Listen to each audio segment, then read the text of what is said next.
মাননীয় মুখ্যমন্ত্রীর কাছে আমার একটাই আবেদন যে স্যার আপনারা যে ঘোষণা করেছেন তার উপরে আমরা কিছু বলতে পারি না, কিন্তু তবুও আমি অনুরোধ করে বলছি যে একটা প্রতিবন্ধী মানুষ সত্যিকারেই সে চলতে পারে না, সে অসহায়, তার কোনো কর্মযোগ্যতা নেই, 80% প্রতিবন্ধী বা 100% প্রতিবন্ধী, এরকম যাদের পরিস্থিতি তারা সত্যিকারে কোথাও দিয়ে কোনোভাবে আর্নিং করার মতো পরিস্থিতি না, এমনকি লোকের কাছে সাহায্য চেতেও যেতে পারে না। তো সেই ক্ষেত্রে আগে সরকার 1000 টাকা দিত আর আপনারা এসে আরও 500 টাকা বাড়ালেন, কিন্তু এই 500 টাকাতেও আমার মনে হয় না যে দুটো দিনও চলে। কেন কি, যদি কোনো কারণে শরীর খারাপ থাকে তাহলে এমনও আছে যে একদিনেই 1000 টাকার ওষুধ লেগে যায়।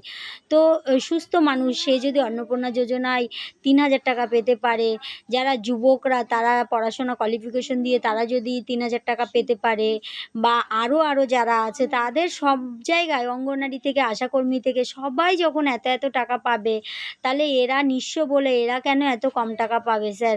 তো আপনি যদি এই বিষয়টা একটু ভেবে দেখতেন। আমরা দীর্ঘদিন ধরে আপনার অপেক্ষায় ছিলাম। আপনাকে খুব উৎসাহের সহিত এই যে মানে ভোট দিয়ে জয়ী করে এনেছি। তো আপনার কাছে আমরা এতটুকু আশা রাখতে পারি যে আপনি মিনিমাম এই জিনিসটা একটু সিদ্ধান্তটা একটু ভেবেচিন্তে বাজারটা ঘোষণা করলেই ভালো হতো। কিন্তু আপনি কী ভেবে ঘোষণা করলেন আমি জানি না। আমি একটা সামান্য মানুষ বা সামান্য ও ব্যক্তি, আমার মতামত হয়তো আপনাদের কাজে লাগবে না, কিন্তু তবুও আপনার কাছে অনুরোধ করে বলছি যে এই বিষয়টা যদি একটু প্রতিবন্ধীদের প্রতি যে দৃষ্টিটা সেটা যদি একটু অন্যভাবে দেখা হতো তাহলে আমরা সত্যিই খুব উপকৃত হতাম।